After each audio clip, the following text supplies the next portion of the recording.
All right, I'm stealing the name that I was given from J2X podcast. So you know my man, Larry Lamb. Thank you for this name. It's the Alignment Architect. All right, so alignment, I did a video about 3-4 months ago, basically on alignment, on how if you're in corporate America and you're aligned to the right leadership, you're able to do big things because you have the right alignment. If you're in your business and you have mentors and you have great insight to aspects of things, that's alignment as well. And then there's all types of things in alignment, but the reason I'm saying that is basically my May was it was a bummer. It was bad. It was no good. It was so bad month. Gonna stash it away. May 31st today, 2018. Gonna throw it all away.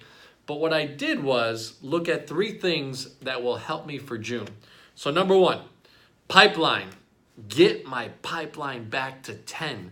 Minimum 10 working deals, 10 working agents in my business, 10 working opportunities. Whatever your thing is, if it's sales or if it's projects, if it's all these type of things, usually 10 is a good working number.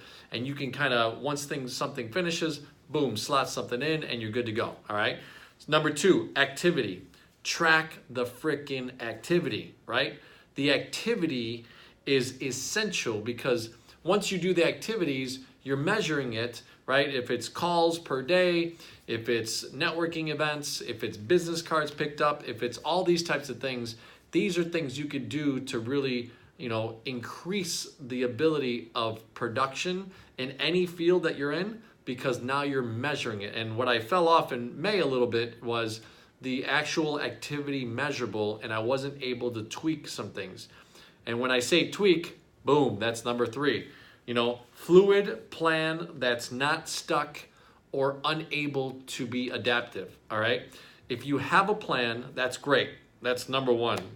People who fail to plan to fail. You probably heard that before, right? But what you have to have your plan do is be very amiable, right? If you have rocks inside of a glass, usually the sand can go in between the rocks, right? And that's kind of like a plan should be. You have a plan, it's set, you wrote it down, right? But by the 6th day, by the 12th day, by the 15th day, by the middle of the month, you should be able to know, is your plan working? Are the activities measurable to make the plan work? Or boom, do you have to change? So hey, in June 2018, let's all have an incredible month, no matter what field, sales, projects, leadership, whatever. Let's have a great month and woo, make it rain. All right, have a good one.